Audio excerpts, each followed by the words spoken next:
So welcome everybody. Lovely to see you all.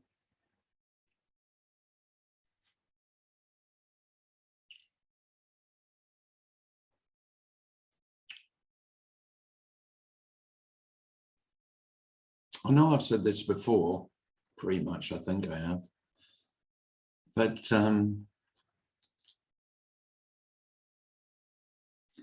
it can't help but sound as though those who speak about this know what they're talking about. It's probably the biggest dilemma, and yet it is the freedom to speak about this. That it's very obvious that I don't know what I'm speaking about.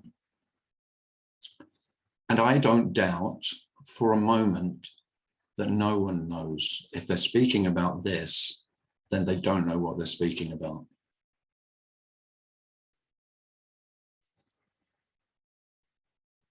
Now, when I was going to listen to those who I thought knew what they were speaking about, I wouldn't have believed that. I didn't believe it. Even if they said it very clearly, I never believed it. And now it's obvious why I didn't believe it. It's because I needed to hope that they did know.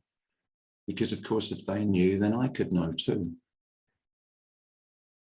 And I wanted to know.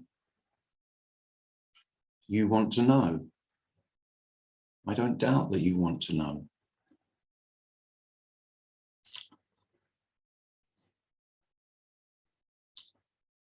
So the wonder is that this isn't about knowing at all. And so you end up saying things like, this is about not knowing or unknowing. But that's as bullshit as knowing. Because of course there isn't any unknowing without knowing.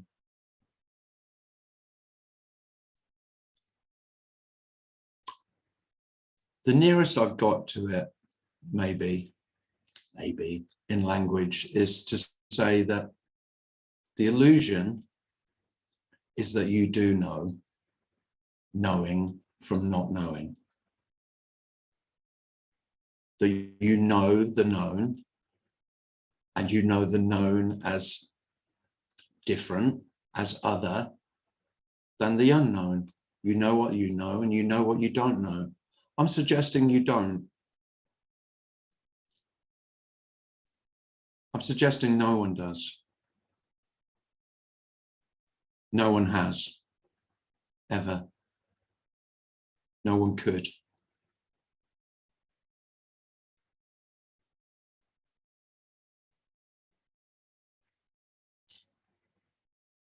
And the most amazing thing is that there's not a problem in not knowing any difference between knowing and not knowing.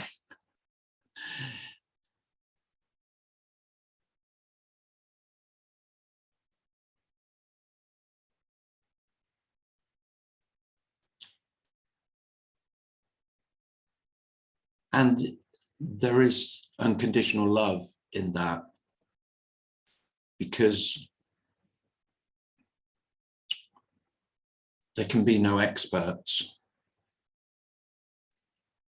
There can be no one who knows more about this, about everything, about nothing, than anyone else. By anyone, I mean any human beings, past or present or to come. It's all wishful thinking. It's all fairy stories of special ones.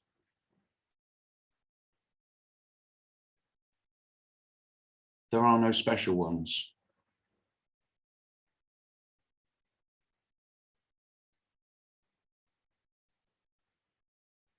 And I, like you, long to be special.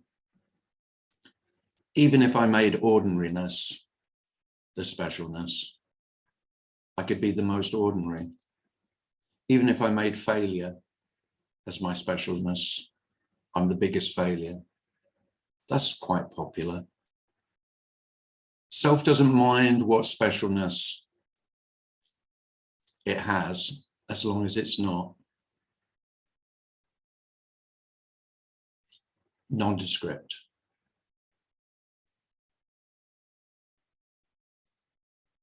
The wonder is that when there are no special ones, of course, every single human being is equally special in their absolute ordinariness.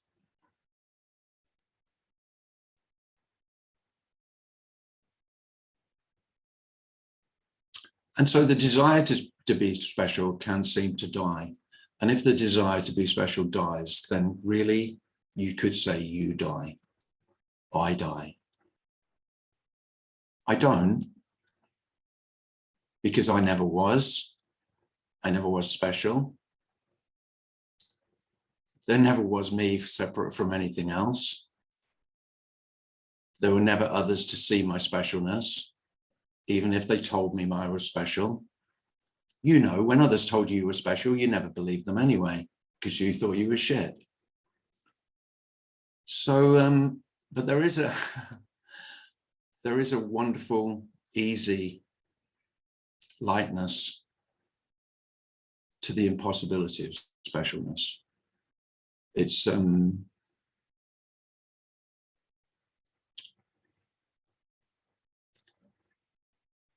maybe what most speakers mean by liberation. Maybe they don't mean it. I could say that's what I mean if I talk about liberation from the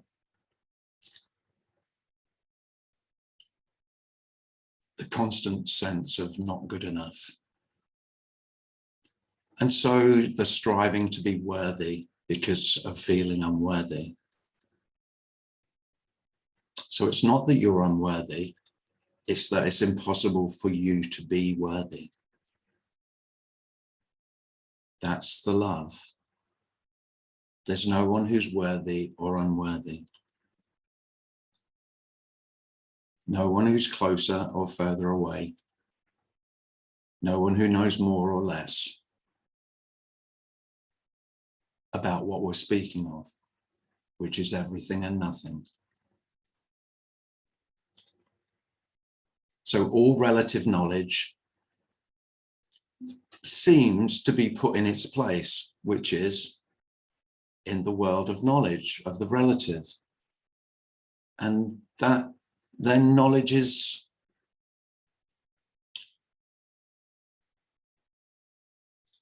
it's not irrelevant, it's relatively relevant. That's what it is, all knowledge. And it can be, it's beautiful.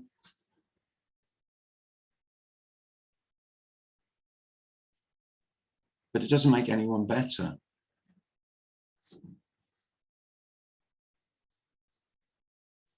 And so the desire for knowledge, the motivation to learn, unless there's just pure pleasure in it, can seem to die. And there can be a downside to this. If I was saying what's the worst aspect of what seems to have happened, is the absence of motivation for self-improvement, because that's all I ever fucking did. That's all I did. My whole life, my life was one constant self-improvement program.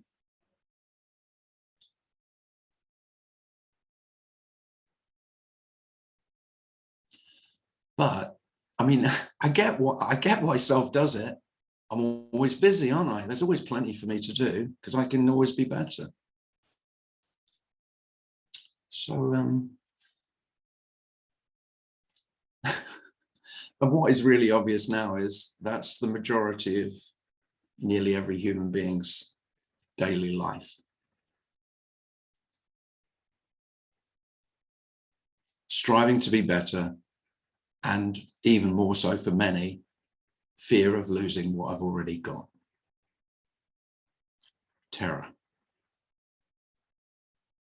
Terror at the thought of decline, losing. So the wonderfully, dreadfully, wonderfully good news is that you already have nothing. So there's nothing to lose. Whatever you say you have, you don't have that. It appears or not. No one has anything. It's such an incredible equality, an unimaginable equality. But you do lose all your heroes. They fall.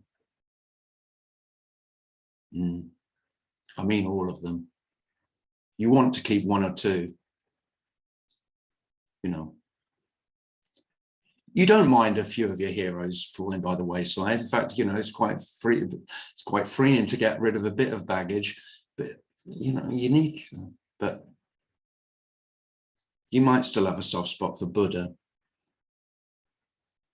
or Jesus or whoever, you know, whoever's on the tallest pedestal.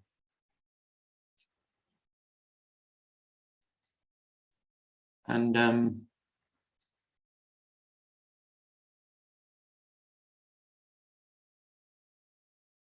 so there's no climbing, there's no ascension, there's no achievement,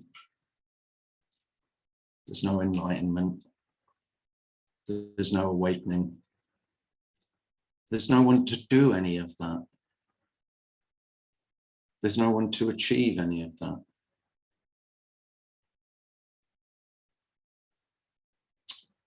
And it might be starkly obvious that you were the only one who was ever interested in any of that anyway. No one else gave a shit. And I mean, even those who were close to you and, you know, really you felt were supporting you, they couldn't care less. They were really afraid that you were going to pass them in the race to get nowhere.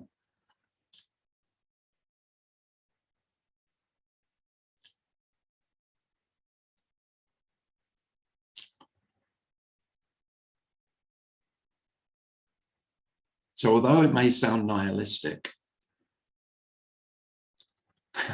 that there's nothing to be achieved, it's really not at all.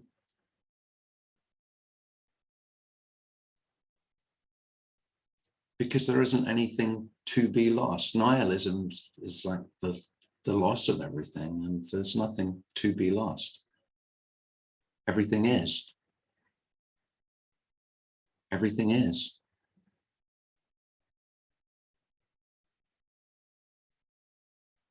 There's no nihilism in everything is. It may sound it when I say, but of course everything isn't. But that doesn't negate everything is. That's the great paradox that you won't get.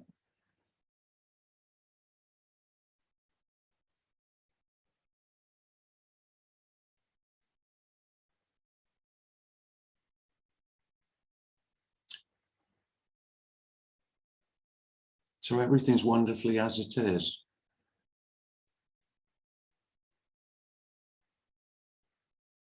Including everything that you don't want, as well as everything you like.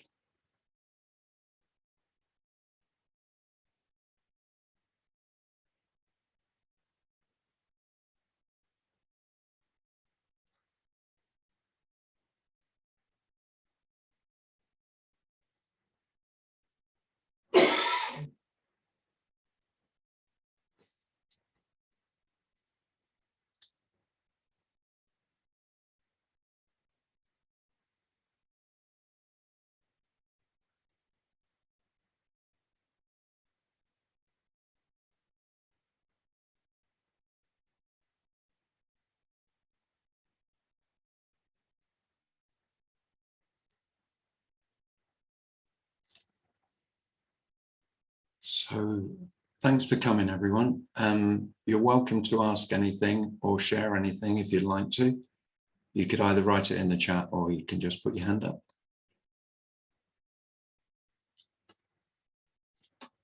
David.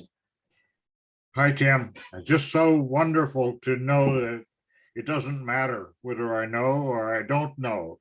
It doesn't matter at all. I don't mind one way or the other. That's the beauty of all paradox. You know, Yeah. You don't have to settle it. well, the thing is, the thing about a paradox is, of course, it won't be settled, will it? It'll never be settled. No, well, a paradox is just laughing at your attempt to settle it. Right.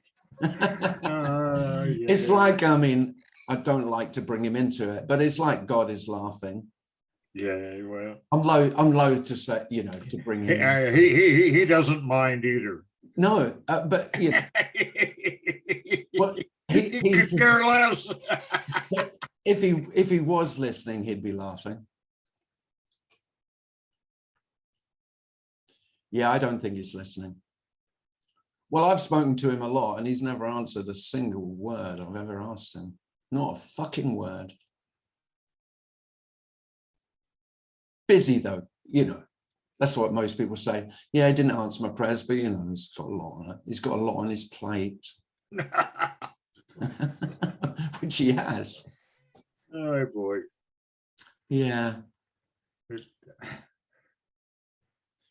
No, I mean, one of the strangest things about, I mean, I talk about unconditional love. One of the oddest things of unconditional love, that may sound the oddest, is that life isn't listening.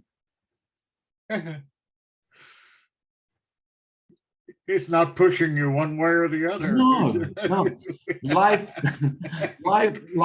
doesn't, it's not that it's not listening. Life can't hear. It doesn't, even if it could hear, it wouldn't recognize it was you. And you know, you're less than nothing to life. Yeah, we make all of these ideas to be separate objects, like life doesn't care. Well, that'd have to be a different life over there looking at this life. Yeah.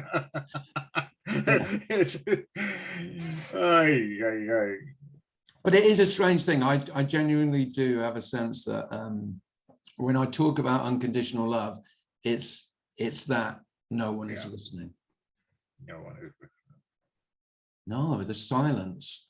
I mean, I've been in despair many times, and in pain and despair, I've called out to whoever would listen. Mm-hmm. So it would be to the human beings who are around me. Of course, I asked them.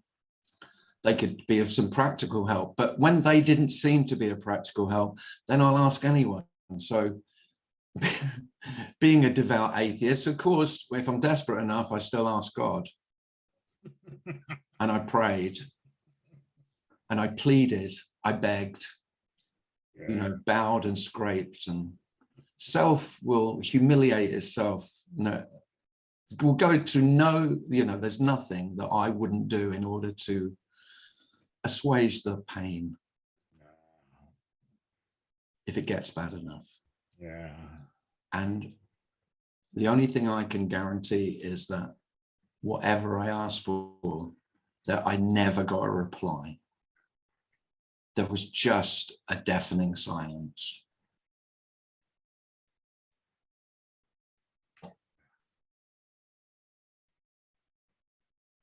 Right. Love you, Tim. Thanks, David. Love you too.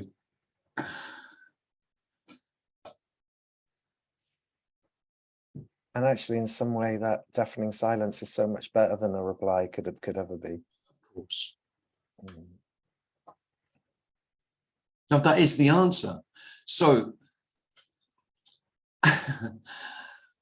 when I first heard non-duality, I'm not joking, it did seem like the answer, because the answer was going to be that I didn't exist and that I could fucking rid myself of my shit self. That was my whole... I heard it and I went, yes, somebody's going to tell me how the fuck I can get rid of myself.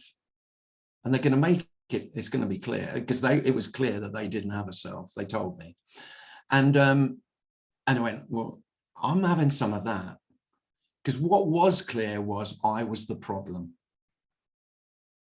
That's what was clear. That's what I'd spent 25 years in therapy, and that was my conclusion. I'm the fucking problem here. It's me.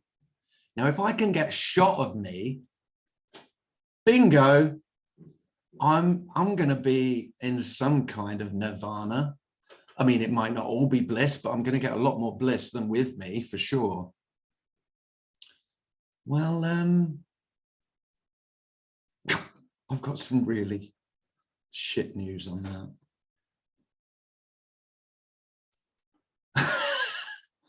that.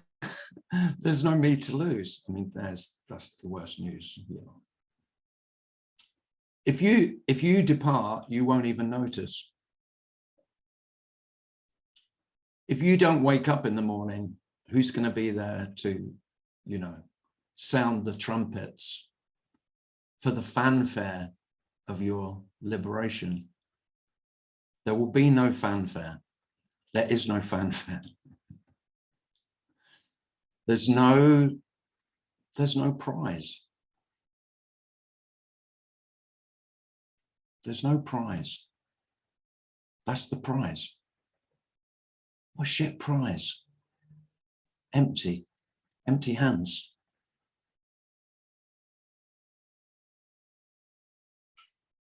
That's the wonder. That's what's on offer.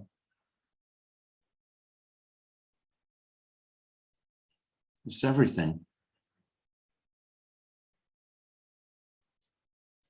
Natalie, go ahead, Natalie. Hi. Hi, Natalie. Yeah. When you just said that, it's like, I want to see this emptiness. I want to see the emptiness, but it's empty. Who's going to see it? It's empty. What do you think? You can see emptiness? It's all there is. So it's okay. It's like, I don't know. But the whole bit you just said about the what do they call it? Idols, or what are they? People you look up to. Yeah. That, oh my God, when you said that, I was just like, oh yeah. Like, I never thought about that. That just didn't, come up. But I guess it was just, this sense that someone out there, someone could tell me how to get this right. Yeah. Someone could tell me how not to screw it up. And it was like this whole thing, just the spontaneity of everything, like there's just no controlling of anything, or not a controller, it's just so wild that, Yeah.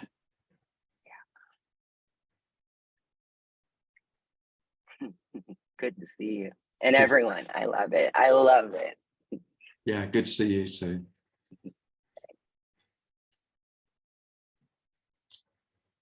Yeah. The emptiness is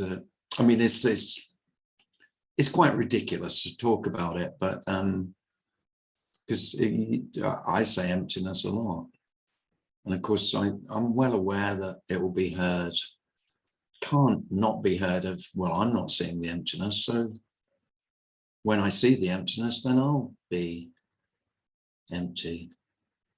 Well, that's the emptiness is the fullness. So everything is empty. But you won't see the empty. No, you'll see the full. The full is seen. How on earth it can be empty and full,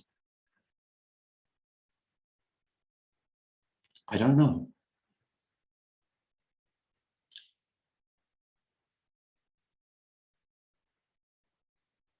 There it is. Here it is. You won't, you won't, as Patrice, it's so it can sound like faith. So it might sound as though, okay, you need to have faith in the emptiness, because emptiness is like God. It's, it's is the absolute. The emptiness is absolute, and you need faith for that. Oh no,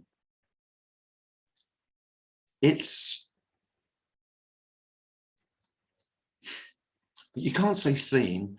It's palpable though. It's undeniable. The emptiness is, it's visceral. It's palpable. It's undoubted. You might doubt the fullness. You won't doubt the emptiness. Yeah, how is that? How the hell is that? I have no idea. I don't know. It's complete and utter bullshit.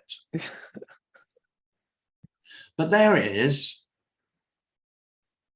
And I mean, I could do some little exercises with you, you know, I remember doing some like non-dual exercises you could do.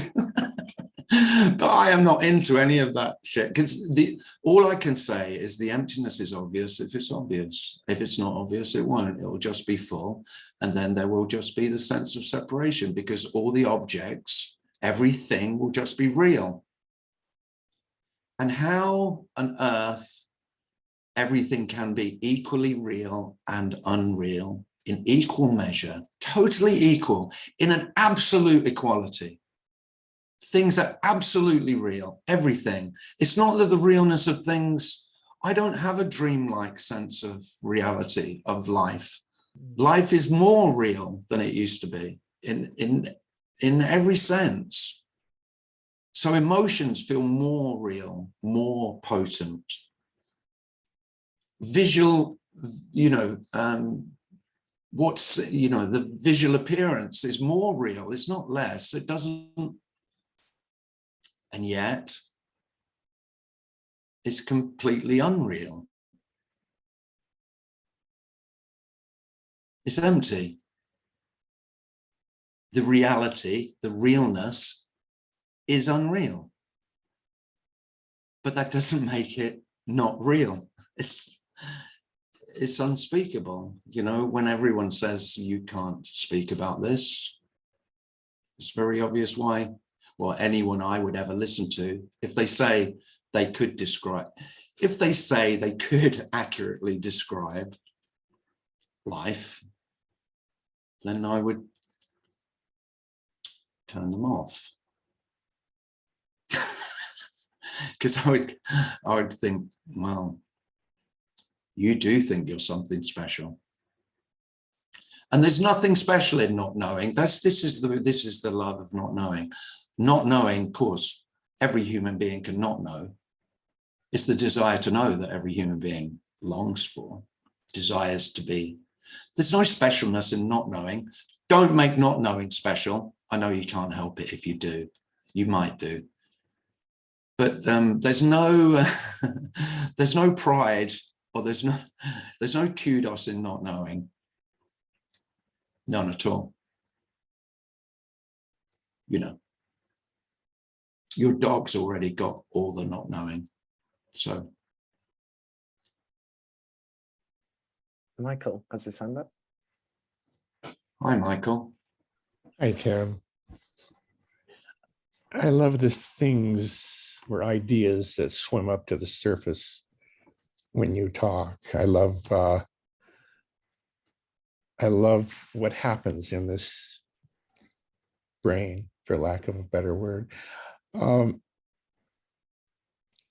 Again, on this unconditional love, here in this brain, life is seen as a mirror, that everything this brain experiences is inside of itself. The stars swirl in these synaptic gaps. And the only thing that I can use to get a glimpse of how unique and wonderful and terrible it is to be a human is others, albeit imaginary. I get a glimpse of the courage of people, of the uniqueness of being human, the joy, the love, the beauty, only from other human beings, not from butterflies and they're all right, and hummingbirds and morning glories, but humans, I watch you and your boys, and I think of the pride of you have in them. And I wrote you on your list that you can't see your own beauty, but we can. Human beings, for me, is the mirror that allows us this fleeting glimpse of how wonderful it is just to be, without wondering who or why or what if, and all of that stuff just becomes insignificant. Yeah. And that includes everything. The other day I was playing a video game and I said, son of a bitch, when I got shot down again. I'm not very good at it. And my wife says, I wish you wouldn't do that. And I thought, well, she doesn't swear. She just didn't come from a swearing family. And I said, it's who I am. You'll have to get used to that. And that just came out. She's not got used to it yet. No, 60 years. God damn it. But she was tired and she has health issues and she hurts. And I broke the last straw, and she bit and I bit back. There was this brilliant acceptance of that not brilliant, it was just a subtle acceptance of whatever arises, including our own, what we used to think of as faults. Yeah. Thanks, Tim. Oh, thanks, Michael.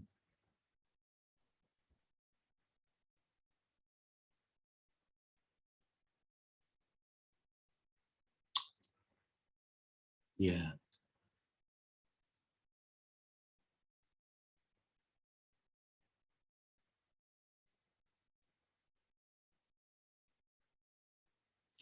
Yeah, so we're talking about the death of perfection, the whole notion that there could be perfection when there is only what there is. And of course, I do, there are quite a lot of speakers who talk about this as perfection. Everything is already perfect. I couldn't say that. I just couldn't say that, because it's really human nature to see imperfection. It's seeing beauty in imperfection. That's what I would call it, much more. So the perfection, the beauty is in the imperfection, in the uniqueness. So, you know,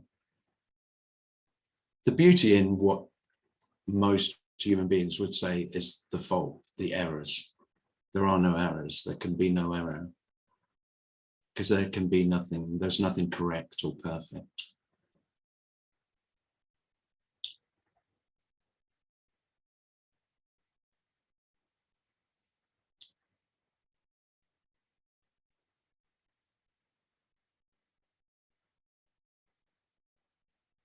It's a terrible curse, I mean, I think it is the nature of self, this striving for perfection. Never good enough. Never enough.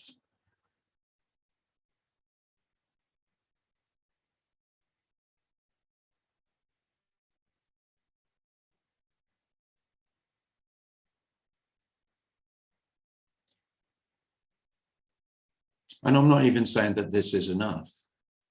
I'm saying it's all there is. So whether there's a sense of it's not enough or it is enough, it's all there is. No more or less.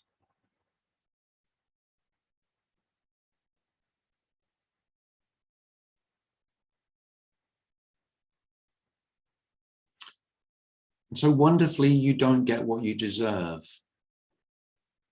This is the complete annihilation of any notion of a just world.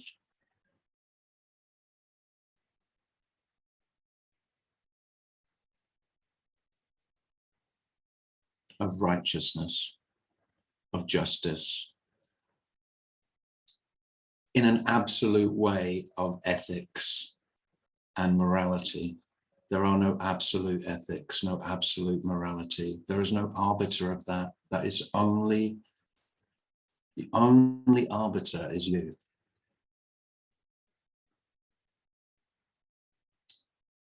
And then, of course, all the yous, all the me's get together and they collude with each other and they create a society or a group or a religion.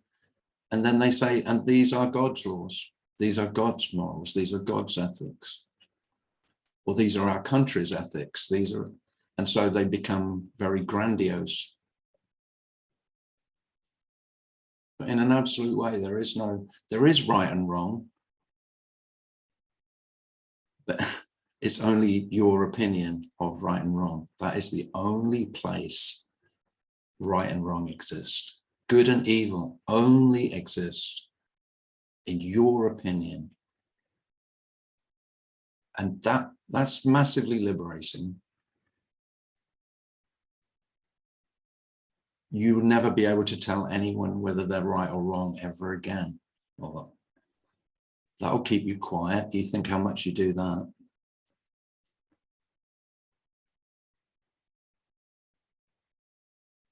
Hard to imagine a world, isn't it, where everyone realized that right and wrong didn't exist other than in their own opinion. Wouldn't that be? No, that would be awesome. Who the fuck knows what would happen, but it would be dramatic though.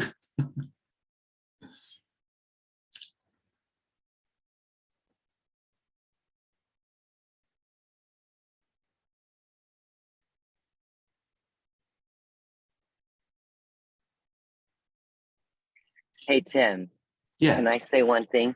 sure. It's an odd thing though. It's odd when that right and wrong is so flimsy, Yeah, you know, but you talk to people and, it just comes up right or wrong, whatever, but it is empty. And so it's just kind of like, okay, whatever. I mean, sometimes, well, I mean, if it is, who knows? well, whoever you're talking to, if it's obvious that I mean, you don't have to disagree with them about, No. because once it's obvious that anyone's opinion about what's right and wrong is their opinion about right and wrong, and that's all it is. Well, Yeah. why do you need to argue with it? No, and that's the odd part, because I felt like I did a lot of arguing. Yeah, me too. And yeah, there was a lot of like, oh, this is my point and I need to get this across. Yeah, of And course. it's like, now it's like, really? Like, why? That seems like just too much. Because it's not real. I mean, it's not unreal, but it's like you said, it's not the truth. There No. isn't an actual No, right because or wrong. if you ask me what's right and wrong, my opinions will be pretty much the same. Sure. Yeah. Because they're conditioned. You know, Right. I know the things I used to argue with my dad about what was right and wrong. I haven't changed my opinion on that, but it's my opinion. And really, the interesting thing is I couldn't give a shit about my opinions. Really, that's what it is. Whereas I used to put so much value on my opinions, and I had to tell everybody. If there was a discussion going on, I had to put my 10 penneth in. I had to really make sure that I got my opinion in. Otherwise, I'm missing out. They need to know what. Right. Because I'm right. Oh, definitely. I'm right. I'm right. Yeah. I know I'm right. And they need to know it too. Well, the thing is, I have to be right. Otherwise, I'm wrong. Right. And I don't. And if I'm wrong, I suck. Exactly. And I don't like being wrong. So I'm going to insist that I'm right. Yeah. To what avail? Okay, you're right. That's what I mean, it's just like, okay. Yeah. Do you find yourself just agreeing with people even when you disagree? Sure. Yeah. No, I mean, it's meaningless. It's like, okay, I do. I go, whatever you say. or do something that's really annoying and just go, that's interesting. No self likes that, by the way. No. Do that. Yeah. If you want to upset someone, don't disagree with them. Go, It seems like I'm good at that.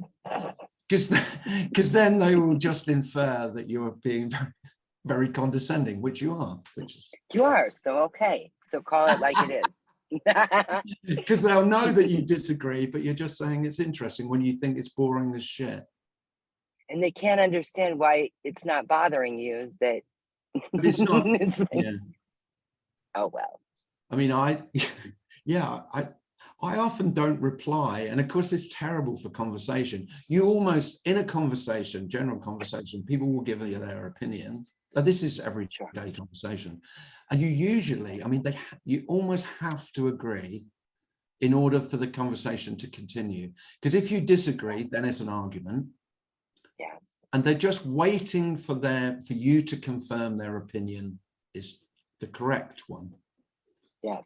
And I just sometimes do that.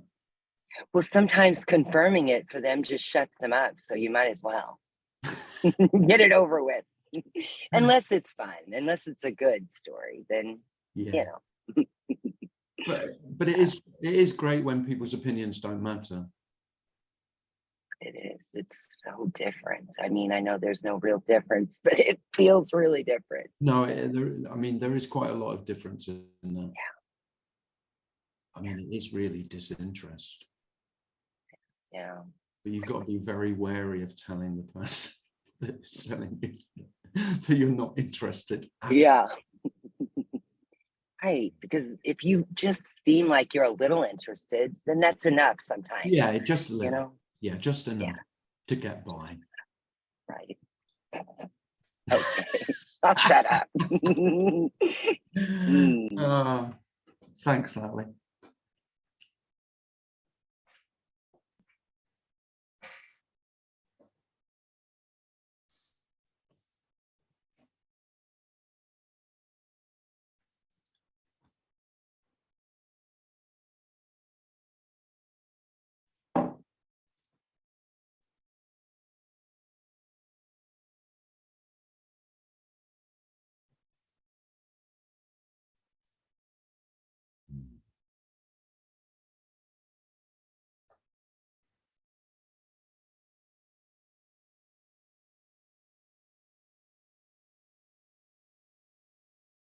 I was just thinking as well, it's amazing how many people have opinions about things that they don't know anything about either. But you have an opinion about that. I find myself having an opinion often about things I don't know about, and then I'll get into a discussion with somebody, and then they have their opinion, and it goes on for a while, and then at some point I'll say, really, actually, do you know, honestly, I don't really know what I'm talking about. I don't know anything about it, really. I don't know enough about this. After a while, it just completely ends the conversation, especially if they're a bit passionate about it. Well, I was going to say, what you're doing there, Darren, I think, is you're just backing down because they're getting a little passionate. I really don't know what I'm and then it just talking comes about. to, Yeah, I just don't know. I mean, if you really want to argue about it, I haven't got the motive. I just don't care. I haven't got the inclination. No, that's right. Yeah, it's not going to be a good fight for you. I don't care, and you're not going to enjoy because I'm a push. You're not going to enjoy being because I'm a pushover. Not going to enjoy it at all. Yeah. I mean, you'll take no pride in beating me in a debate. Yeah. Yeah. So true. Yeah. Oh God, I used to get really heated in political debate. Oh God, when I was young, when I cared. Oh, it's funny because it sounds like you don't care, and it's true, but it's not either. It's just you don't care about what most people care about, which is being right. Yeah. Don't care about winning. Yeah, winning. Strange though. I mean, it hasn't died in competitive sport. I'm worse than ever. Yeah. Some things die hard. That hasn't gone anywhere. I think maybe, you know, I could say I'm a slightly more gracious loser than I used to be, but only a little bit. Yeah. And then it's kind of a front. Inside, I'm going, bastard.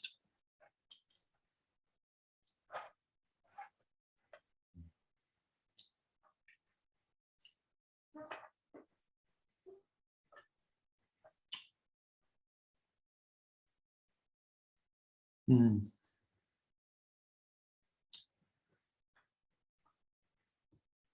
Hi, Tim.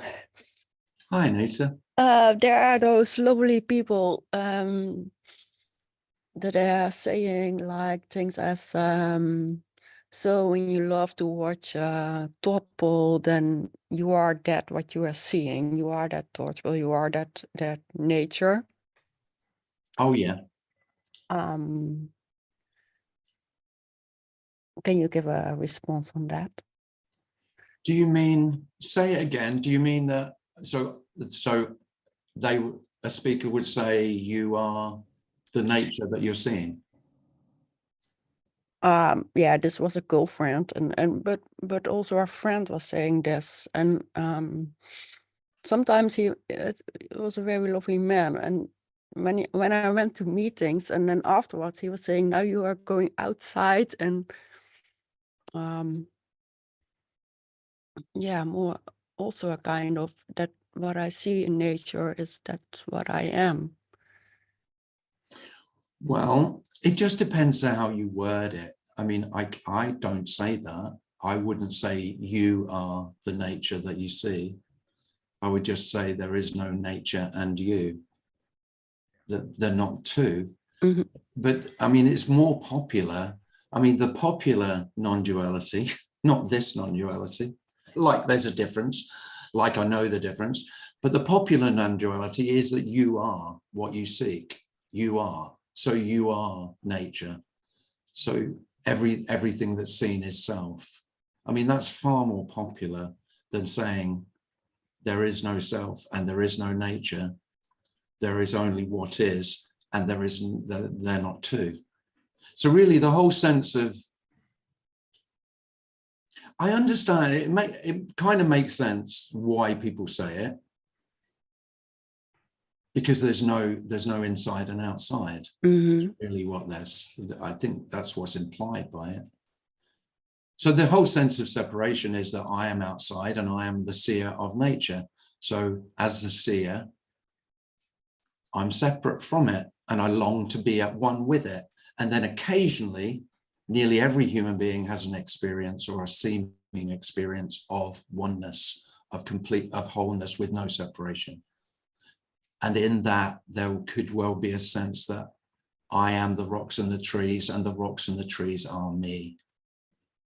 I know the rocks and the trees, and the rocks and the trees know me. There is no knowing of any separation between nature and what I've called myself.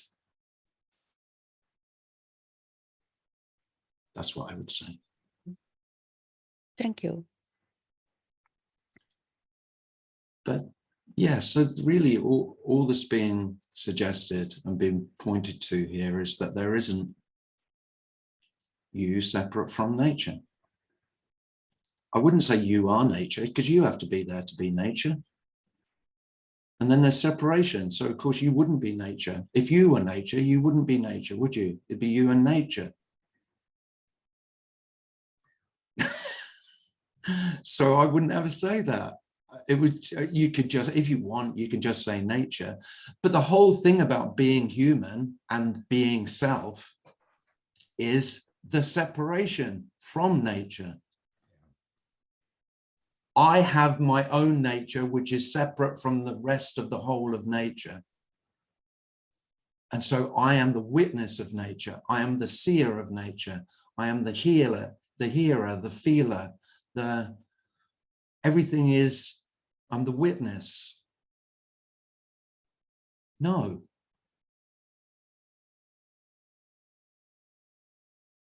Nature isn't being witnessed, nature is. And there's no separation.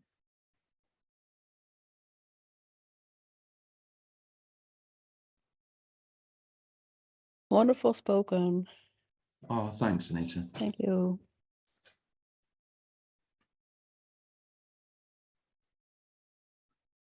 Hey, Tim. David. Well, whatever it is you're thinking that you are, who would you be without that idea? That's it. Just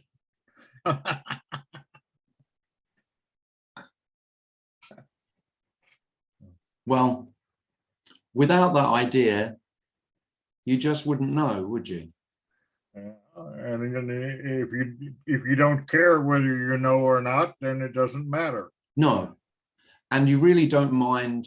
I mean, again, this isn't making it wrong that most human beings will tell you they know who they are.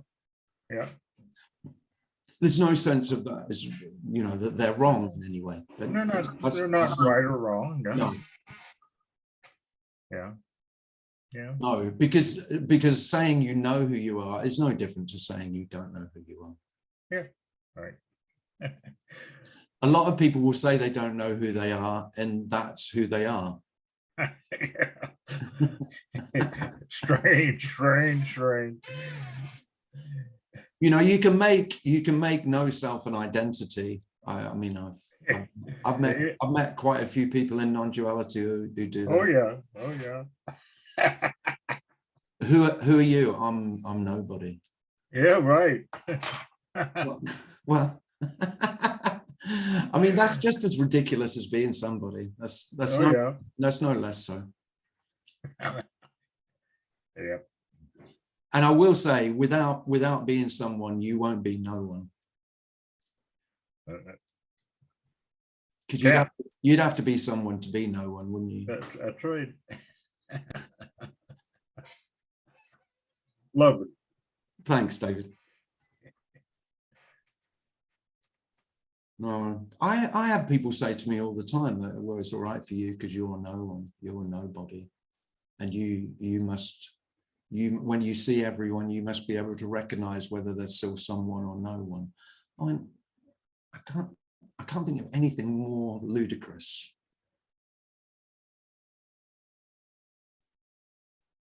And I haven't said it today, I say it at most meetings, but one of the most striking revelations can be, certainly was here, was that no one has ever seen me, including myself. No one, nor could they. You've never seen anyone, ever. It's utterly impossible. There are no others. None. There are no selves. No. And so then the whole awakening, enlightenment, liberation stories just become more fairy tales.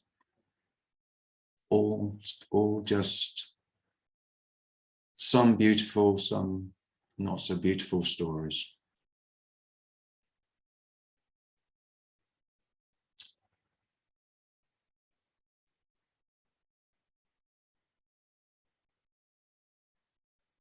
But if that becomes undeniable, or it is undeniable that you can't ever know another or be known by another, the aloneness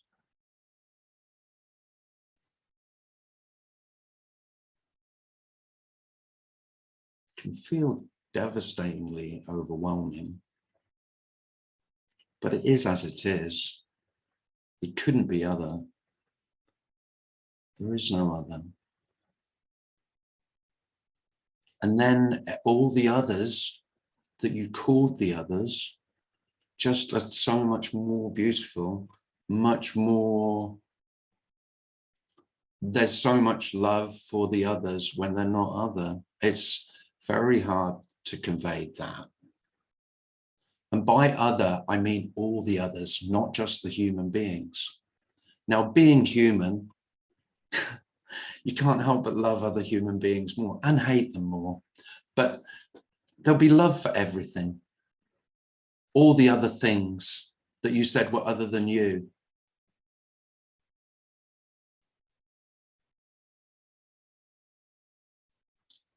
Not in a spectacular way, in a very subtle, easy, ridiculously ordinary, like nothing new way.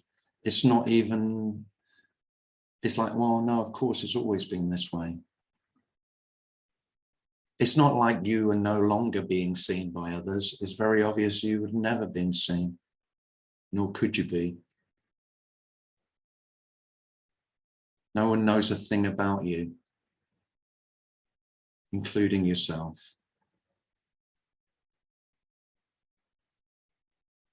There's nothing to learn. All that work, all that effort to know yourself.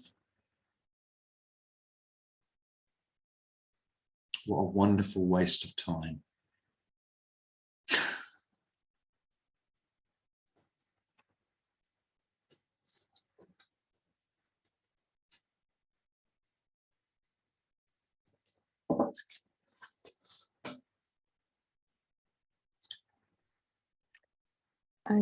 I would say there's no inherent devastation in the aloneness. You would say there isn't any? Yes. No, not inherent, definitely not, none at all. But for self, in the seeming getting used to, and to self, if self gets a glimpse of the aloneness, of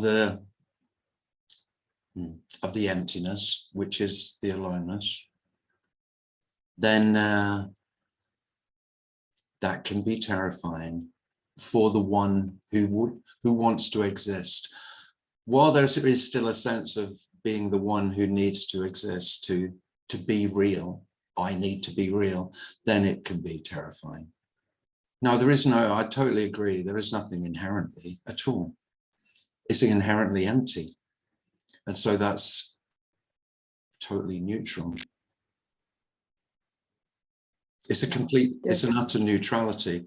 But for self, the void, the abyss, the emptiness does not feel benign or neutral. It feels non-existent. Terribly threatening, more threatening, because it's more threatening than death. Emptiness is more threatening than death because it's non-existence. But of course, there isn't anyone existing to not exist, and so it isn't a threat. But that I'd be amazed. Now that I've had plenty of stories, and you can only go by stories. That's all we have. All we can do is meet like this and share some stories about how it seems to be. We haven't got anything else. I mean, if you think there is knowledge of this, I can't emphasize, I started with that, I'll finish with that. There is no knowledge of this. All we have is stories to share with each other. That's it. Nothing else.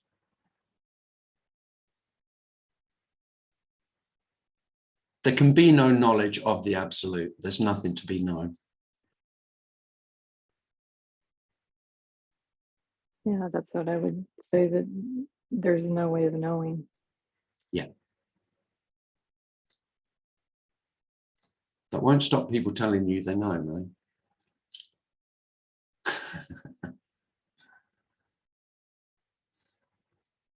I know quite a lot of people who say they know.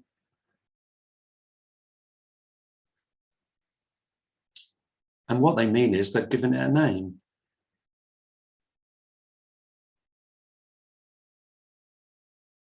Consciousness is very popular.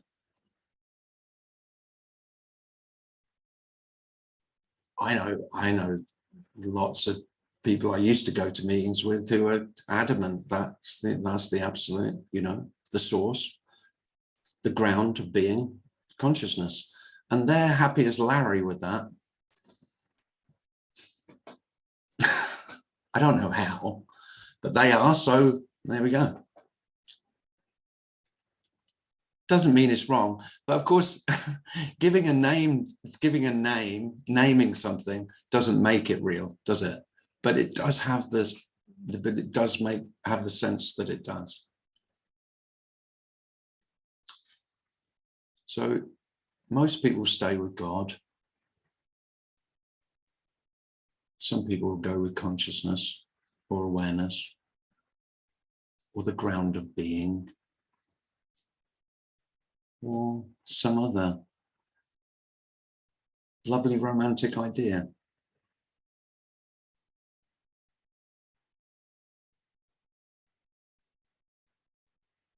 And I was thinking about stories, yeah, sharing stories, and we're not even really sharing stories, we're just telling stories.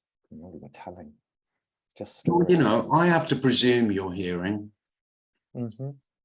I don't know, do I? No idea. It's funny how much presumption that there is in all human interaction that's just taken as given when there's no knowledge of it whatsoever. That's virtually all of it.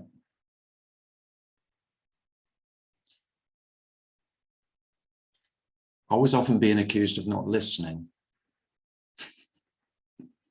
You know, you've got ears, haven't you? Sorry, I missed that. I wasn't paying attention. I didn't hear that.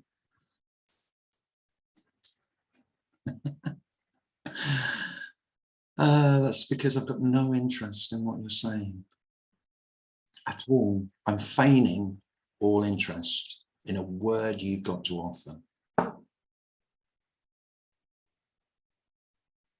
There we go. Well, lovely to see you all. Thanks very much for coming. It's quite a pleasure for me to be back here doing this. Quite a joy. Thank you very much. Appreciate you all coming. Thank you. Otherwise, I'd have to just sit here and talk to my brother, and he would have to put up with my shit. Because I think if I didn't do this, I'd just have to go, well, I need to do this at least once a week. So my brother will have to have it. He's very tolerant, though. All right. Thanks a lot, everyone. Take care. Thank you, Tim. Thank you, Tim. Thanks, Tim and Darren. Oh, Thanks. just a very quick Darren. plug, just to say that I am in Hampstead in North London next Saturday, if any of you could make it. Saturday afternoon at the Philadelphia Association in Hampstead. It's on your website, right? It's on my website. Mm-hmm. And also I'm at Brendan's on the 13th of April. That's on my website as well. But there's limited places. So if you would like to go, then please email me to book a place. That's good that you remembered that, Darren, because that'll be on YouTube now. Mm-hmm. Good. Thank you, everyone. Thanks, everyone. Thank you. Thank you. Thanks again. Lovely.